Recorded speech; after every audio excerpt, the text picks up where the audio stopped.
First United Methodist Church. Unfortunately, when we have three worship services, it's very difficult to be united. We have one that meets at 8 o'clock, one that meets at 9:30, and one that meets at 11, and we seldom interact with each other. Except for a couple times a year, we get together and have one united worship service. And we had to make that at a time where everyone would lose. If we held it at this service, I would be accused of showing favoritism. So we're going to gather next Sunday, not at 9:30. We're going to gather at 10. You show up at 9:30, you'll have your pick of seats. But come on out and let's celebrate unity in the church. And there definitely will be some music you're not used to. We're going to hear from our choir. We're going to hear from some soloists. We're going to hear from our praise team. We're going to hear from some kids. We're going to hear from all sorts. And I have people come up and tell me, well, it's got to be a special kind of music, and I don't know what to do about that. I really don't. Except for, if you don't like the style of music, just concentrate on the lyrics, because every one of those will point you right straight to the person of Jesus Christ. So, I'm looking forward to seeing you next Sunday for our one worship service. Bring your friends. It'll be a great time. I'm going to talk about the spirit of Christmas, continuing in our series of sermons. And the title of this sermon is called Come to Worship Him. And please know that in the name of introducing this, Christmas, I'm going to let you know a trade secret up here. Christmas is a difficult time for pastors to preach. It really is. You might not think so. You might sit there and say, well, it's a time when everyone's so excited, everyone's geared up. I mean, Christmas Day's approaching, and everyone's got their adrenaline pumping because of it. Wow. And there's certain stories that we preach around Christmas. And I'm in my 27th year of ministry, and I've preached those messages 27 times, 3 times a Sunday, for all those Advents and Christmases in the past. And I want you to know this too. Every pastor you have or have ever had loves you. And one of the ways that they try to express love to you is just to try and take subject matter and make it all the more relevant, and try to make it interesting, and try to make it memorable, and try to come alongside of God so we can use that to spiritually nurture you and to give you that hope that Annie was singing about so beautifully just a minute ago. After a while, you revisit all those and you sit there and say to yourself, gosh, what more can I do? What more can I do? So it becomes difficult. I thought I'd preach today about the wise men. Those magi. And I thought, I know what I'll do. I'll find the coolest painting in the world to put before the people out of love for them. I'll find the best magi painting that I can find. And I'm going to show these 3 people on camels, just dressed in their regal splendor. I thought to myself, these magi, whoever they were, wherever they were from, they were kind of fuzzy and mysterious. We just don't know much about them. We don't know where their home was or what king's court they served on. So I figured I'd find a painting that was kind of fuzzy and mysterious. You don't get Rubens, or you don't get Da Vinci or Michelangelo or anyone like that. This is a painting from the tomb of Priscilla, the catacomb of Priscilla, an underground grave under Rome, painted sometime in the 3rd century. But at least it shows that fuzzy mysteriousness, that mysterious about these wise men, who they were. Magi, the same word we get magic from, and thus the same word we get magician from. And magi were put on the courts of kings. It wasn't just Israel that knew them. All the countries of the earth, all of Israel's neighbors, as far as the diaspora, would have had magi on their courts. They were people who were full of wisdom. They were smart. That's why they're often referred to as wise men. They were advisors to kings. They knew quite a bit about natural science and natural knowledge. But they also believed that they had windows into supernatural information too. And that's why magi, they would have looked for the answers that kings, to the questions kings would ask. So they're obviously smart men, and they were obviously very, very brilliant men.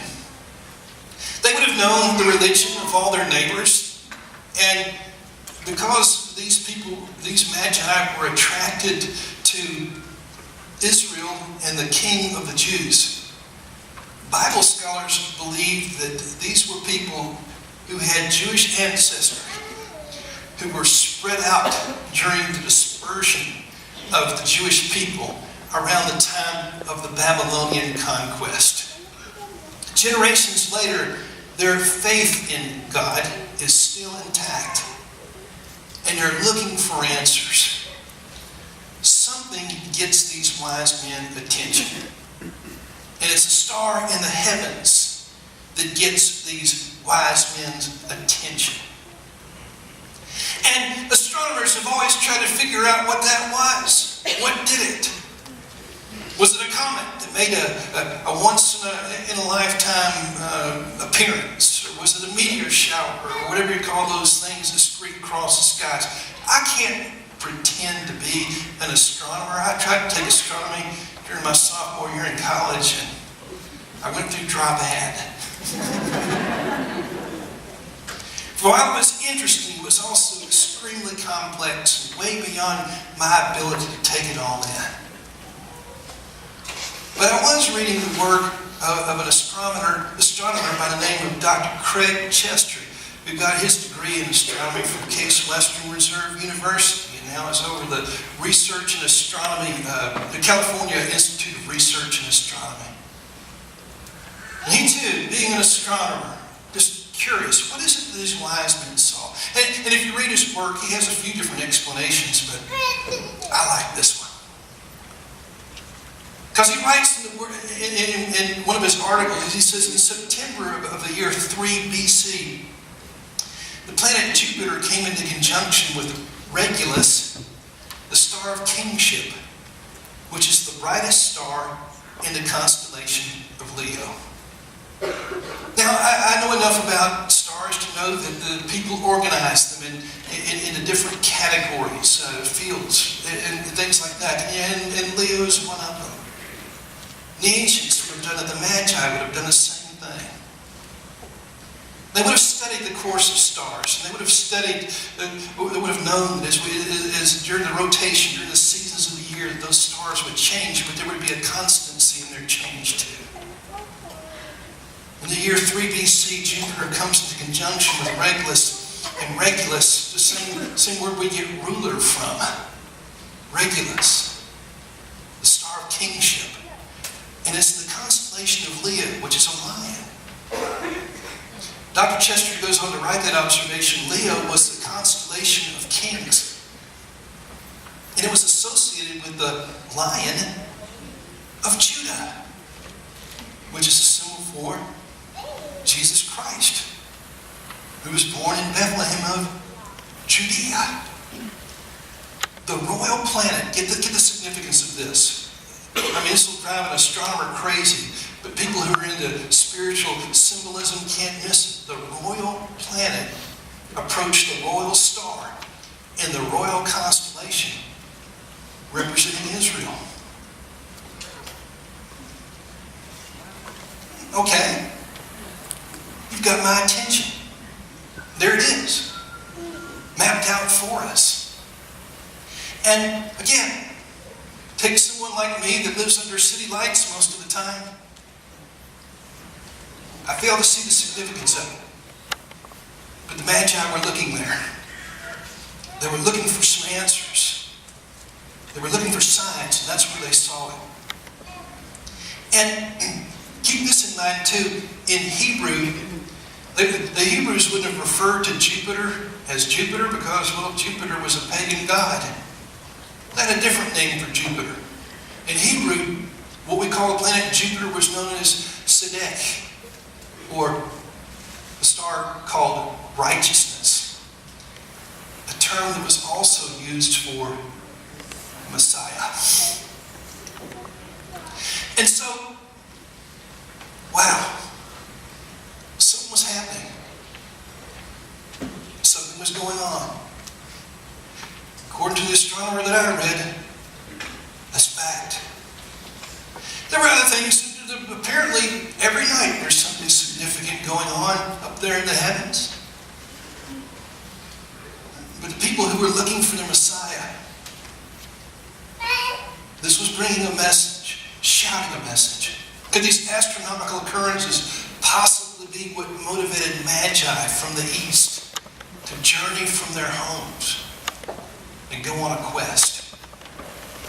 What profound curiosity drove them? We'll try our best to answer those questions. But as they were on a quest looking for something, I want to ask, what are you looking for today? What kind of meaning? What kind of significance are you looking for? Are you on a quest? Are you out to find something as well? Again, Magi looked up into the heavens and saw some gathering of stars in a particular and meaningful constellation.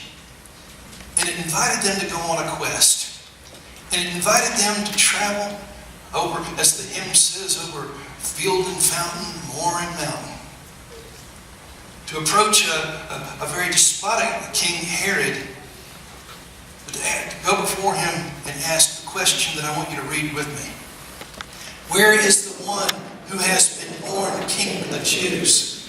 We saw his star when it rose and have come to worship him. We saw his star. A royal star? A messianic star? The Lion of Judah star? We saw it when it rose. And now we have come to worship him. The Magi were curious. I love that. I appreciate the Magi having a curiosity. I think we all love curious people. As a pastor, it's happened in every church I've ever been in. There are people who have walked up to me and said, "Hey, Philip, I'm trying to become a believer, but you need to know I have some questions." As if being a question or having questions disqualifies you from being a person of faith. Whenever they tell me that they have questions, even if they tell me that they have doubts, I jump up and down and celebrate. That always freaks them out. And why? It's because I see a curiosity, and the curiosity is good, especially when we act on that curiosity to go and find answers. The Magi were curious. And they didn't just sit there and say, "Well, because I have questions, I think I'll quit." Instead, they embraced those questions and did not sit still until they had answers. Isn't that beautiful? They went on, they responded in this healthy way to their curiosity. As a matter of fact, that ability to become curious, I see as a form of God's grace. God stirring up curiosity in the hearts of people. It becomes a big invitation from the Father to say, "Come learn of me. Come seek me. Come find me." The prophet said, "You'll seek me and you will find me when you seek me with all of your heart." Exactly. It's God's loving invitation to say, "Come dance with me, man. Come play with me. Come walk with me." The Magi were curious. We got to be curious people too. The Magi allowed their curiosity to lead them. Isn't that great too? The Magi allowed that curiosity to just say, "Hey, direct your attention this way. Direct that curiosity this way." Let that be something that takes you out of your stasis, out of that stillness that so many of us sit in. And let it take us on a journey. Their questions led to a quest. I hear the word question in the word question, and I hear the word question in the word quest. We have questions. We got to go on a quest. And again, people have a tendency to tell me if they have questions, they use that to disqualify themselves from searching. I get that from people all the time. We didn't know I have a scientific background, so I just can't get into what you're saying. Boy, thank God for your scientific background. Now use that scientific background to go and use that curiosity and all those disciplines to find your answers. Please, by all means, I beg you, go and do it. I've even had some people tell me before, hey, Philip, I would be a believer, but you need to know I'm educated. And so I always said, well, that's wonderful. I celebrate it. I haven't heard that too many times, but I said, well, yeah, celebrate education. Boy, I hope you'll use all that education that you have to become even more educated.